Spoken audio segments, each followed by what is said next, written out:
Bismillahirrahmanirrahim. Assalamualaikum warahmatullahi wabarakatuh. Perkenalkan, nama saya Setia Permana, calon guru penggerak angkatan kedua dari SMPN 1 Cikalong Kulon, Kabupaten Cianjur. Pada kesempatan kali ini, izinkan saya melaporkan sebuah proses, yaitu namanya proses coaching untuk memenuhi tugas modul 2.3.A7 tentang demonstrasi kontekstual mengenai praktek coaching dalam komunitas sekolah saya. Alhamdulillah, proses coaching yang dilakukan saya dengan teman sejawat atau rekan kerja sudah dilaksanakan.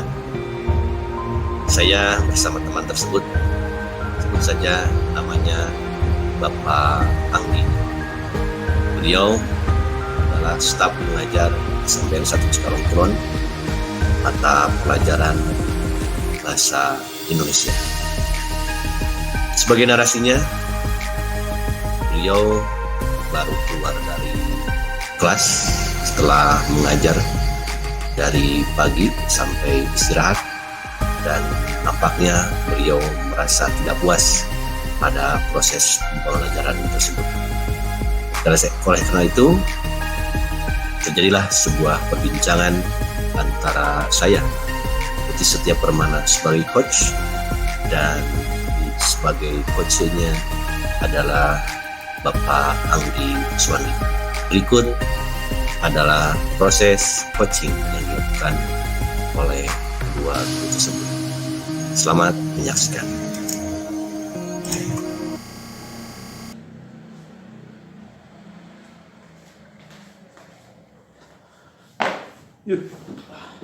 Ya Allah, kenapa nih? Aduh, kayak yang kesal. Dari mana nih?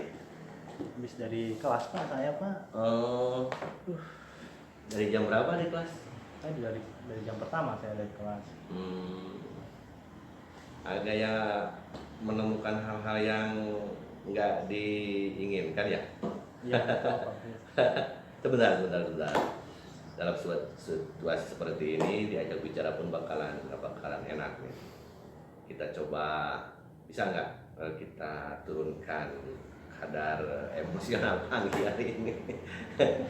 Saya punya tips, boleh nggak bertukar pikiran? Boleh Pak. Saya punya tips ketika kita merasa gundah, ketika kita merasa marah ataupun kesal. Ada satu teknik, ada yang disebut dengan teknik STOP. STOP biasa, pekerjaan sederhana seperti ambil napas dari hidung secara perlahan, tahan sebentar, kemudian keluarkan secara perlahan juga keluarkan dari kali lagi, kemudian lakukan lagi hampir 3 kali lagi. STOP, stop. Dan nanti pas ketiga kalinya mata dibuka, kemudian konsentrasi, mata dilihatkan ke dalam perkembangan mengembis atau mengembangnya perut. Kita coba ya. Dengarkan instruksi saya, mudah-mudahan bisa diperhatikan. Ambil badan serileks mungkin, seringan mungkin, senyaman mungkin, tempat duduk paling seperti ini ya. Kita coba lakukan. Ambil napas dari hidung secara perlahan, mulai. Tahan sebentar, keluarkan dari mulut secara perlahan. Rasakan udara yang keluar, rasakan udara hangat yang keluar. Sekali lagi, ambil napas dari hidung, rasakan udara dinginnya, tahan secara perlahan, keluarkan secara perlahan dari mulut. Terakhir yang ketiga, buka matanya, lihatkan ke arah perut. Ambil napas biasa dari hidung, keluarkan dari mulut, sambil memperhatikan mengembang dan mengempisnya perut. Kita coba satu kali lagi. Ambil napas dari hidung, tahan sebentar, keluarkan dari mulut secara perlahan. Dah. Gimana nih? Wah. Saya merasa lebih enak Pak sekarang. Alhamdulillah, ya Allah. Tenang ya. Ada apa nih? Udah baru masuk tadi pukul berapa? Tadi pukul 7.30 Pak. 7.30. Berapa kelas tadi? Sekarang itu sudah ke yang kedua kelas. Dua kelas. Ada apa sebetulnya? Jadi begini Pak Utis, tadi kan saya masuk ke kelas dengan harapan mengajar ingin berhasil gitu kan. Ketika saya masuk kelas, kok kenapa sebaliknya? Gitu. Saya merasa gitu ya. pembelajaran yang tadi saya laksanakan itu tidak berhasil Pak. Ada waktu sekitar 15 menit bisa berbincang-bincang nggak? Boleh sih Pak. Dilihat dari permasalahan Pak Anggi tadi, mudah-mudahan perbincangan kita kali ini ada manfaatnya. Kira-kira dari pembincangan ini apa yang perlu dicapai oleh Pak Anggi? Perbincangan yang saya ingin capai hari ini adalah menemukan solusi Pak dari kegiatan pembelajaran tersebut untuk berhasil. Ya. Ukuran keberhasilan dari solusi itu apa? Ingin meningkatkan pembelajaran lebih tercapai tepat sasaran gitu Pak, sesuai dengan materi yang saya ajarkan kepada siswa. Seperti itu. Ya. Oke. Kemarin itu Pak Anggi tidak masuk ya. Minggu kemarin tuh selama 4 hari kalau tidak salah saya nggak ketemu. Iya kebetulan waktu itu saya ikut pelatihan. Pelatihan apa? Pelatihan mengenai workshop metode pembelajaran. Metode model gitu ya, model pembelajaran. Di mana tuh? Di salah satu tempat di Kota Cianjur. Di mana? Di Daga Biru. Daga Biru ya. Daga Biru. Sama siapa kemarin? Kebetulan dengan rekan saya berdua dengan Pak Peri saat itu. Pak Peri matematika ya, matematika. Kita kembali yang tadi nih. Ketika pembelajaran di kelas, boleh nggak ceritakan Pak Anggi mulai dari awal masuk kelas, persepsi, kemudian kegiatan inti dan penutup dan asesmen? Boleh nggak diceritakan dari awal sampai akhir? Boleh Pak. Jadi pembelajaran yang saya lakukan, yang pertama ketika sudah menyiapkan bahan untuk bahan ajar, saya datang ke kelas lalu mengecek kehadiran siswa. Setelah itu saya menyampaikan tujuan pembelajaran hari ini atau saat itu. Setelah itu baru saya mulai menjelaskan metode pembelajaran gitu. Dan pembelajaran saat itu yang saya gunakan adalah anak-anak disuruh untuk menonton cuplikan video Pak. Setelah itu kapasitas Pak Anggi menjelaskan frekuensinya agak lebih banyak bicara Pak Anggi atau gimana? Nah kebetulan lebih banyak saya berbicara ketika di kelas gitu. Iya. Jadi anak-anak hanya menyimak saja gitu Pak. Gitu ya. Oke Pak Anggi, kalau kemarin kan sudah ikut tentang pelatihan model-model. Apa yang didapatkan Pak Anggi pada waktu itu? Kegiatan pelatihan itu. Pada saat saya mengikuti pelatihan model-model pembelajaran, saya menemukan atau menjadi tahu gitu Pak, banyak pembelajaran yang seharusnya dilihat dari pembelajaran dan metodenya sesuai atau tidak gitu, untuk mengukur tingkat keberhasilan ketika kita mengajar di kelas. Iya. Model-modelnya apa? Di antaranya adalah PJBL gitu, yang berbasis penemuan masalah ya gitu. Ada juga PJBL yang berbasis proyek ya Pak ya gitu. Di antaranya. Iya. Nah itu sebuah kekuatan Pak Anggi, sudah mengikuti pelatihan model-model pembelajaran. Kenapa itu nggak diterapkan? Justru itu Pak, mungkin karena yang pertama saya tidak menyiapkan karena capek, gitu Pak. Makanya di kelas yang tadinya harusnya seperti itu mungkin ya Pak, tapi saya tidak melaksanakan. Iya. Mungkin.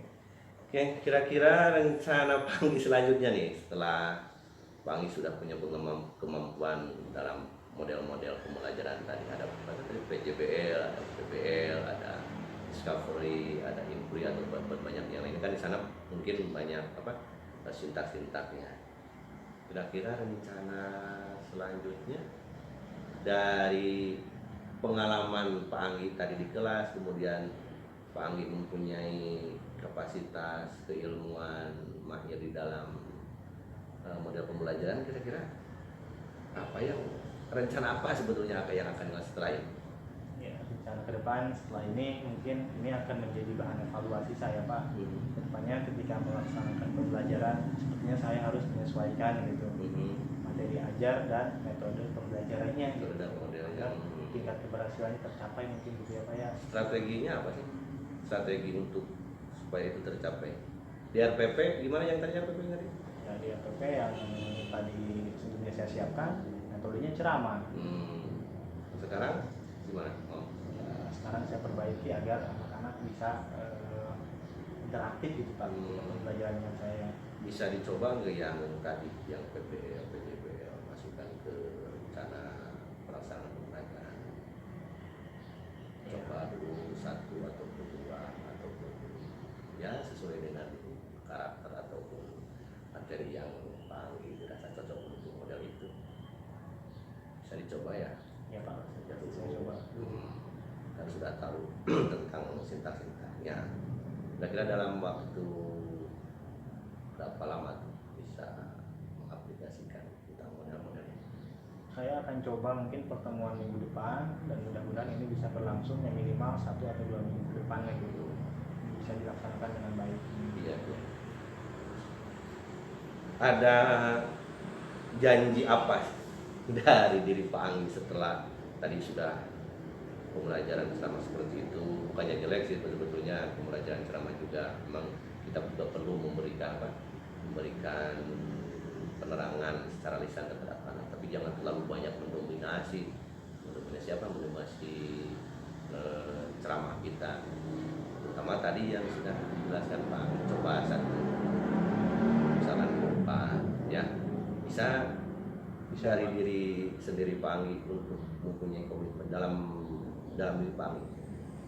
Ya, dalam diri saya akan berkomitmen untuk melakukan pembelajaran yang sesuai gitu Pak dengan antara materi ajar dan metode yang diajarkannya. Terutama mungkin yang model yang ya.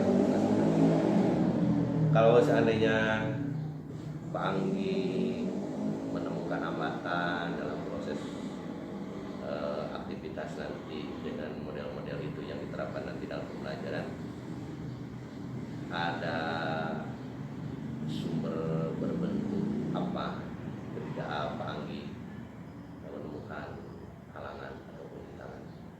Yang pertama mungkin ketika pembelajaran itu misalnya menemukan hambatan ataupun kesusahan, pertama saya akan mencari tahunya sendiri. Setelah itu mungkin saya akan mencoba berkolaborasi Dengan siapa? Ada temannya? dengan rekan gitu yang kebetulan saat itu mengikuti pelatihan juga Pak. Oh yang siapa? Pak Peri. Pak Peri. Ya. Ya, luar biasa. Ya, Pak Anggi, mudah-mudahan setelah kita bincang-bincang ini Pak Anggi berkomitmen lebih bagus lagi, dan saya yakin Pak Anggi bisa. Betul.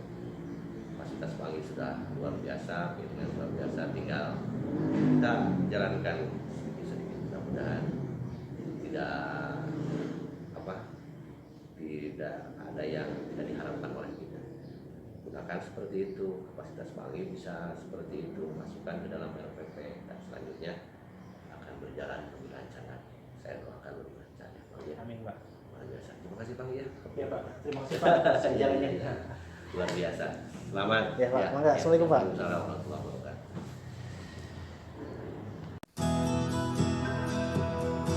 Demikianlah Bapak dan Ibu yang saya hormati proses coaching yang telah dilakukan oleh Bapak Uti Setia Permana sebagai coachnya, dan sebagai coachnya adalah Bapak Anggi Suwandi.